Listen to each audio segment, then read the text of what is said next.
重庆最惊人的9个秘密，探寻你不知道的重庆。都说重庆是魔幻8D 城市，复杂到导航罢工。那你知道，除了出名的盘龙立交和苏家坝立交之外，这些立交的复杂程度丝毫不亚于他们吗？你知道中国最深的地铁在重庆吗？重庆人对于麻将的热爱，你了解多少？这些魔幻的建筑，重庆究竟还有多少？以及更多它不为人知的秘密。今天就关注订阅后，跟着阿军，让你彻彻底底的一次性了解它吧。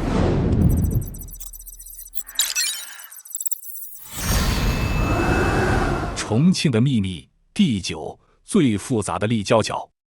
百度地图提醒您，前方经过重庆盘龙立交，请切换至高德地图。高德地图提醒您，前方经过重庆盘龙立交，请切换至百度地图。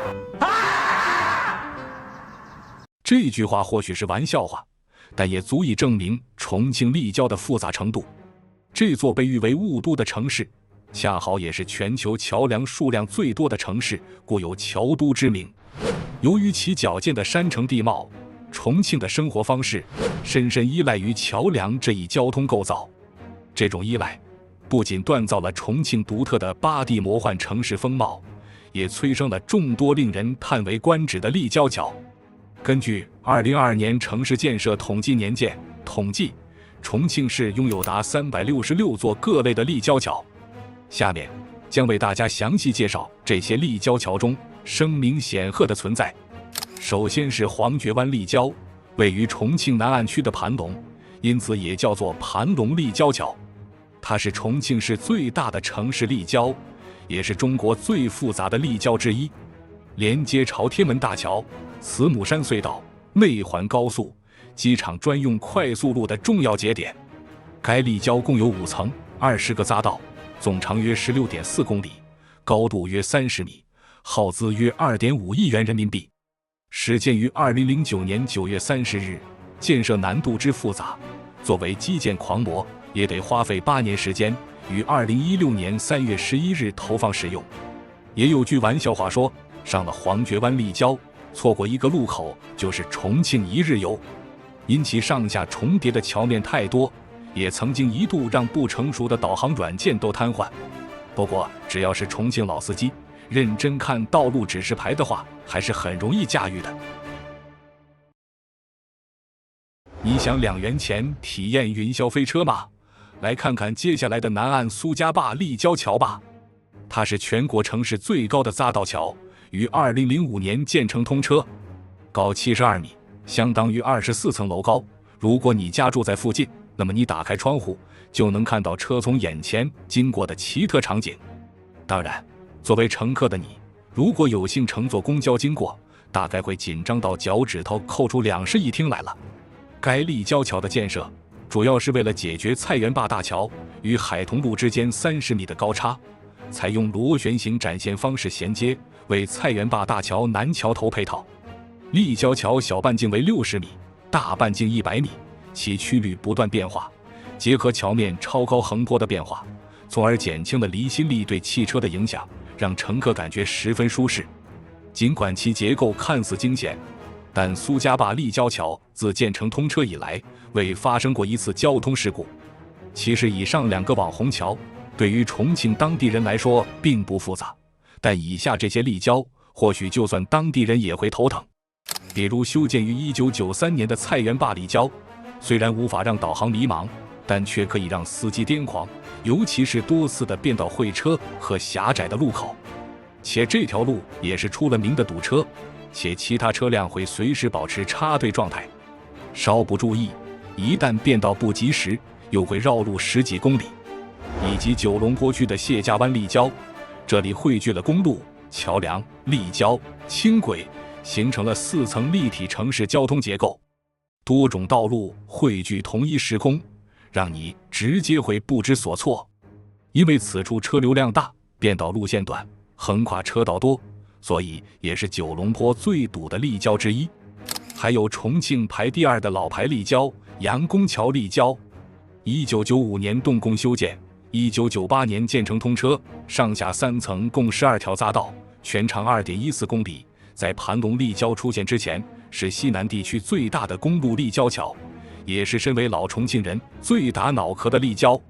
同时，陈家坪立交也拥有3层12个匝道，其复杂程度足以让外地游客抓破脑袋，所以在这里行驶，请一定时刻注意道路指示牌。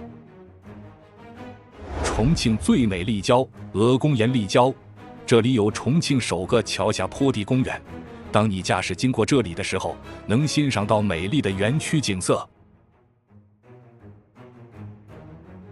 五里店立交高度也有40米，相当于13层楼房，有6个桥台，88个桥墩。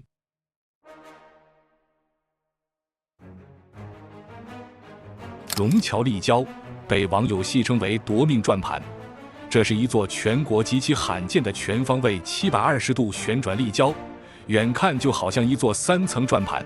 其实螺旋车道重庆还有不少，比如这个通往某小区的车道，当然你也可以称呼它为螺旋停车场。你可以想象，在如此狭窄的路面还要连续转4圈才可以回家，这真的是对车技和抗晕能力的一种挑战。但愿住在这里的业主都不晕车吧。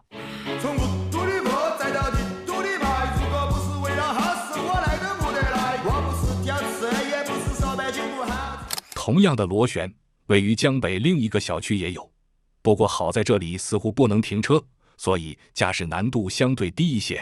相比之下觉得还是无毒最屌，那里炸酱面很甜，研究四种差点甜，那里人都很有钱，路上到处是。让我们离开主城，飞跃到重庆的区县，随着镜头进入美丽的重庆涪陵区。这里除了拥有令人惊叹的绿黄交接的长江乌江交汇处，还有闻名遐迩的榨菜。当然，这些不是本期视频的主题，如果感兴趣可以留言，阿军以后会专门制作一期。让我们回到正题，你现在看到的就是涪陵区的乌江二桥立交，它是连接涪陵乌江二桥和滨江路的交通要道。因为桥面到滨江路有几十米的落差，所以为了方便车辆出行，选择以盘旋的方式弥补这个高度差。此桥一共有3层，共计环绕1080度，因实在太过于眩晕，也被当地居民亲切地称为转转桥。不过这样的修建虽然看起来很奇怪，但的确为涪陵的风貌增添了绚丽的一笔。俗话说，重庆转桥千万，涪陵都要占一半。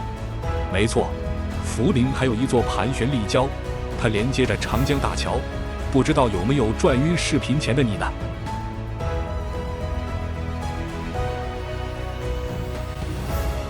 重庆的秘密第8，深不见底的地铁。重庆有一个世界第2、中国第1深的地铁站——红岩村站，最深的地方达到116米，相当于39层楼高。红岩村站位于重庆市渝中区，是重庆轨道交通5号线和重庆轨道交通9号线的换乘车站。红岩村站于2017年8月开工建设，于2020年7月完成主体施工，于2022年1月25日投用运营。刚投入使用不久，就以116米的超深站台惊呆了网友，也成了各大博主争先去的打卡地。要从地面进入站台，必须连续乘坐8部自动扶梯，整个下行过程约需10分钟。如果用一部电影来形容，那就是《地心探险记》。第一次坐的人真的会感觉这个扶梯好像永远都到不了底。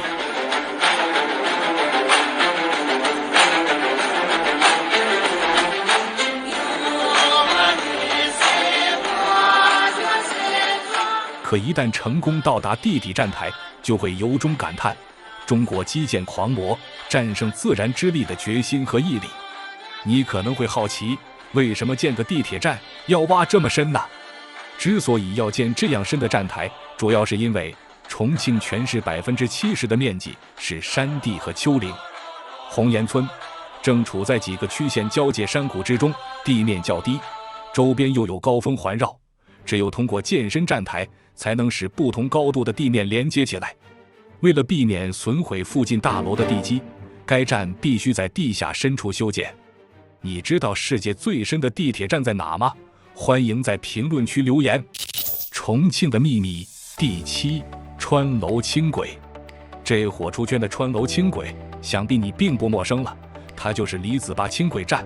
可你知道当初它为什么要这么建设吗？让我带你一探究竟。它位于重庆市渝中区李子坝正街39号，是中国第一座与商住楼共建共存的跨座式单轨高架车站。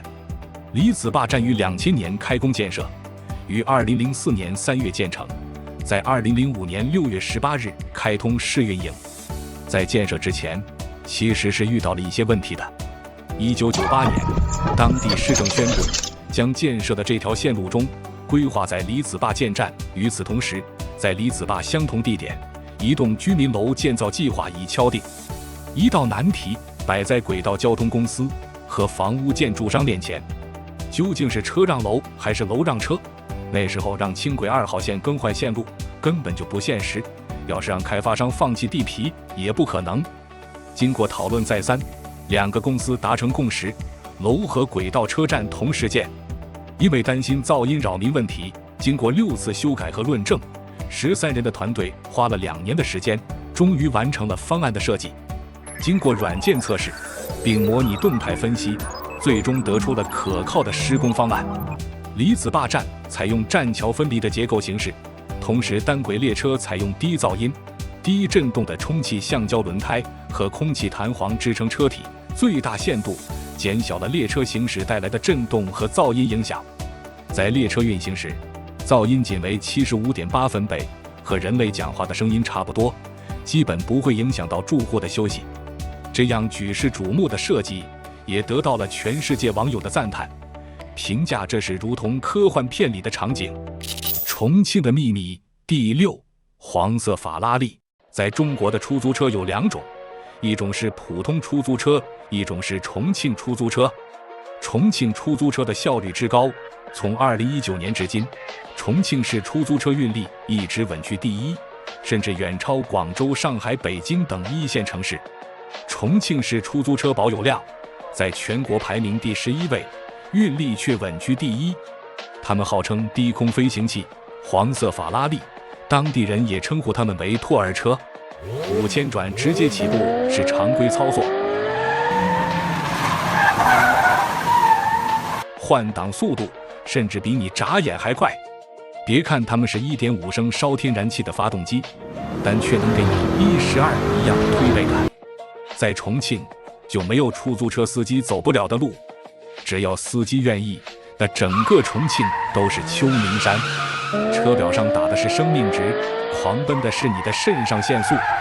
你只要说一句我赶时间，那师傅就会油门都给你踩断，让你领略什么叫速度与激情。导航在他们面前就是战斗力只有5的渣渣。不是因为导航技术高，而是因为司机独领风骚。如果跟着导航要30分钟，但如果跟着师傅8分钟就能搞定。他们会带你进入各种魔幻的地道，以及你看不懂的电梯。别说是开车了，估计就连走路经过这里都会迷糊吧。所以风里雨里，只要你打个招呼，他们立刻就来接你。重庆的秘密第5：坐车不如走路快。在重庆这个魔幻的城市，你会经常发现，在某些地方可能坐车的速度还没有走路快。如果坐车需要30分钟，可能走路20分钟就能到。是什么原因造成这一现象呢？主要是因为2点。一是因为拥堵，这也是最主要的原因。据百度地图发布的2022年度中国城市交通报告，重庆的拥堵程度排名第1，甚至超过了北京，而平均通勤时间排第2，达到37.83分钟。造成拥堵的原因主要是2点。一是重庆的汽车保有量很高，达到了600万辆，排名全国第3。二是因为作为山城，地形的复杂多变，道路起伏大，弯道多，就导致了要达到某个目的地，通常驾车需要环绕一大圈路。可如果是走路的话，通常很多小道或者坡道都可以直线达到目的地。当然这个前提是你走的下坡，如果是上坡的话，那只能祝你好运了。如果你不是重庆本地人，那几百米的上坡估计会走到你怀疑人生，那效果保证比去健身房都来得有效。估计也是因为这个原因，重庆美女这么多吧。不过这些别致的幽静小道确实别有一番风情，有机会的话可以去打卡看一下。重庆的秘密第4，魔幻的楼层。在重庆通常很难搞清楚自己到底在几层楼。有句话叫重庆的1楼不是1楼，有时候你以为自己在1楼，但实际上却在22楼，低头向下望去，犹如凝望深渊，但凡有点恐高的都会双脚发软。这就是位于渝中区有名的魁星楼。同样位于渝中区还有一处任性天桥，它连接着新隆大厦的13楼，是人们出行的要道。从这里可以到街边的路口，也方便了居民的出行。此桥高约40米，长约30米，桥宽2米。不过我想，这小区的人应该不爱喝酒吧，不然喝多了可能会给大地母亲涂口红了。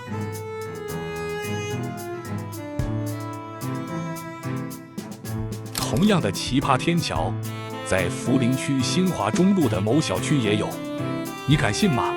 这个篮球场在5楼，而空中的走廊则在10楼。最搞笑的是，篮球场居然还是梯形的。我就好奇，打篮球的时候，出界的标准该如何划定呢？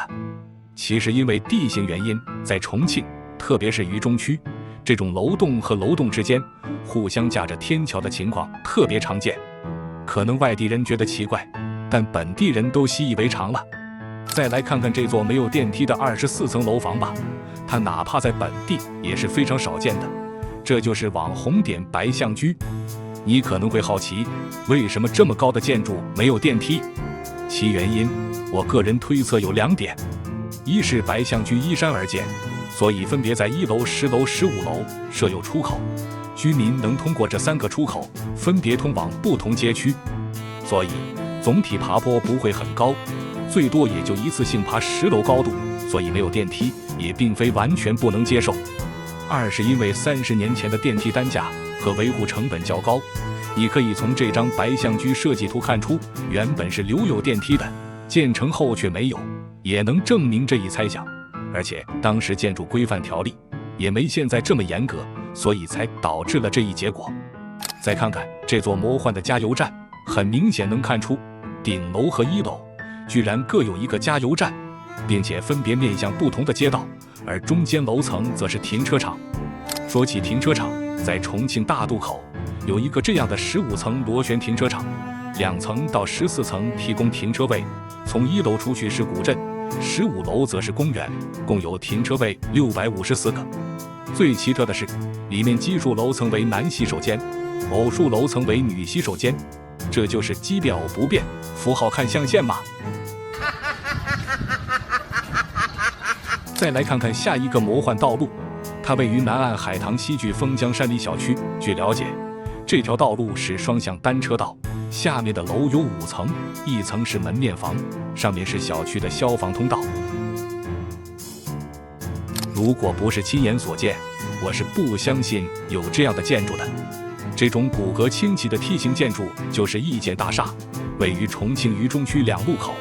大厦右侧由下至上呈梯形设计，在高楼林立的渝中区显得格外醒目。想必这里的居民走街串巷的应该很热闹吧。最后再来一个压轴的，这段视频发生在2018年，你看懂这是啥了吗？这学了轻功水上漂的5层房子，出自江津的一艘餐饮船印象江津。很多网友看到这里不禁想问，这究竟算动产还是不动产？不过据说之所以搬家，是因为该船造成了环境污染，被责令整改，老板索性转让给了别人，所以从江津迁移到涪陵，才拍到这罕见的一幕。重庆的秘密第3，打麻将。如果说在吃方面，重庆人最爱的是火锅，那娱乐方面最爱的无疑就是麻将了。到底有多爱呢？可以说不是在打麻将，就是在打麻将的路上。据统计，仅重庆市就拥有近10万家麻将馆，每天有超过500万人次涌入，相当于每6个人就有1个在打麻将。在这里的街道上随处可见麻将馆，甚至这家玩具店也是麻将馆。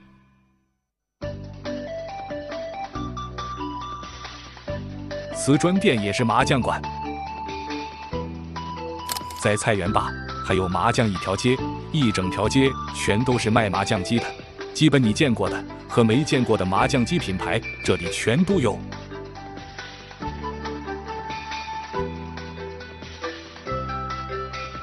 重庆人民对于麻将的热爱可以说是不分日夜，不分季节。在偏远古镇，人们顶着40度的高温都会想尽办法在水里打麻将。只要思想不滑坡，办法总比困难多。在重庆涪陵洋人街水上乐园，人们居然一边游泳一边打麻将，桶子里面还放了冰块，真正体验了啥叫冰火两重天。不过这麻将掉了，估计不好找吧。甚至来自非洲的黑哥也被同化了，还飙起了方言。水里面特别凉快，好天哪，凉快的很。这种在水里一边喝茶一边打麻将，你觉得怎么样呢？路是人走出来的，麻将是水里打出来的。重庆对麻将的热情，真可谓上天入海无所不能。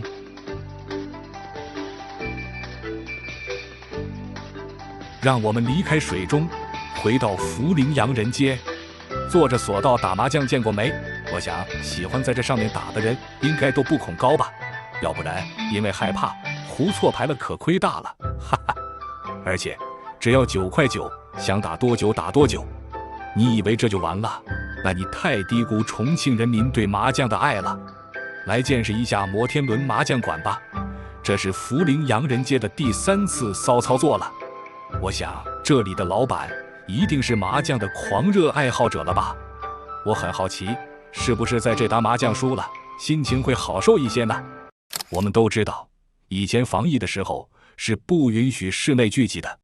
然而这依然没难倒一心手痒的重庆老铁，他们选择把阵地搬到了火车上。一个字，绝！重庆人打起麻将，牛鬼蛇神都要让道，甚至还对鬼屋 NPC 教学。儿童不要打儿童，碰到人啊，喊边叫，3路2叫，9同是那个缺一门缺的9条，是噻？对头哈。重庆的秘密第2，重庆火锅起源。据说，早在清朝嘉庆年间，在重庆两江交汇处的朝天门，原来是回民屠宰牲口的地方。回民宰牛后，只要其肉、骨、皮，所以将牛内脏丢弃。当时江边经常有纤夫出没，他们处在社会最底层，靠出卖劳动力拉船为生。因为收入低，又干着大量体力劳动，为了果腹，岸边的纤夫将其捡回，洗净后倒入锅中。因为下水异常腥臭，所以加入辣椒、花椒、姜、蒜等大料掩盖。煮出来后味道不仅异常好吃，而且分量够多，能够饱腹，也能驱寒祛湿。久而久之，就成了重庆最早的火锅雏形，也是颇具名声的麻辣毛肚火锅。因此后面才传说重庆火锅源自朝天门。经过多年的改良，在火锅底料中加入了更多的香料和牛油，才有了现在的牛油火锅。它也成为了重庆味道的名片，所以重庆也有中国火锅之都的名声。这样一座山全都是火锅，就问你怕不怕吧？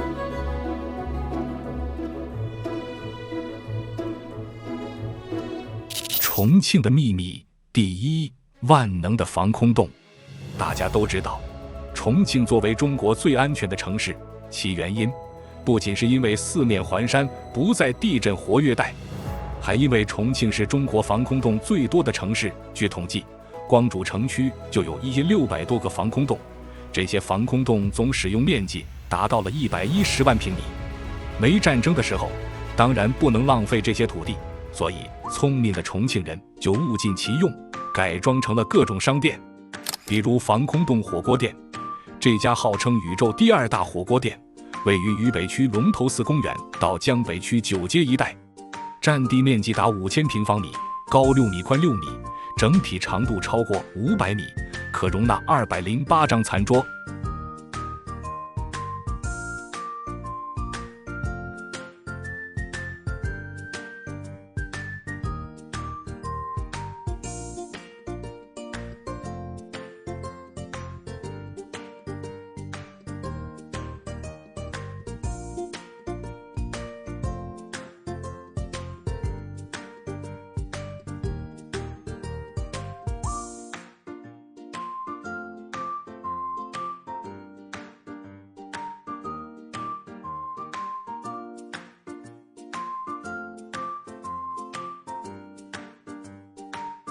还有位于重庆九龙坡区的黄觉坪街道的防空洞书店，大大小小的书籍收集的也是很齐全的，而且最有趣的是，这里的书都是按照城市名来分类的，好奇的朋友可以去看下。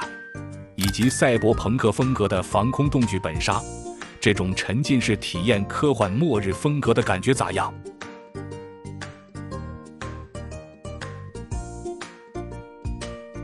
防空洞加油站，了解一下。据说这个加油站已经有55年历史了，它位于渝中区李子坝。以及防空洞咖啡馆。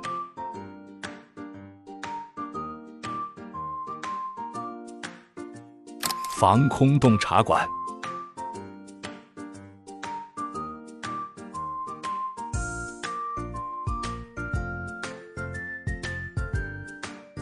防空洞泡菜，不得不说，在洞里空气湿度和温度相对恒定，的确是个腌泡菜的好地方。好了，以上就是本期视频的全部内容了。当然，这些也并不是重庆的全部，这里还有更多美丽而神秘的地方等着我们揭开。看完视频的你是否对重庆又有了新的了解呢？你去过重庆吗？那里还有什么让你印象深刻的吗？在评论区告诉我们吧。视频制作不易，如果喜欢我的视频，请关注订阅支持阿军，也可以进入我的主页，里面有更多精彩内容等着你的批阅。那么让我们下期不见不散。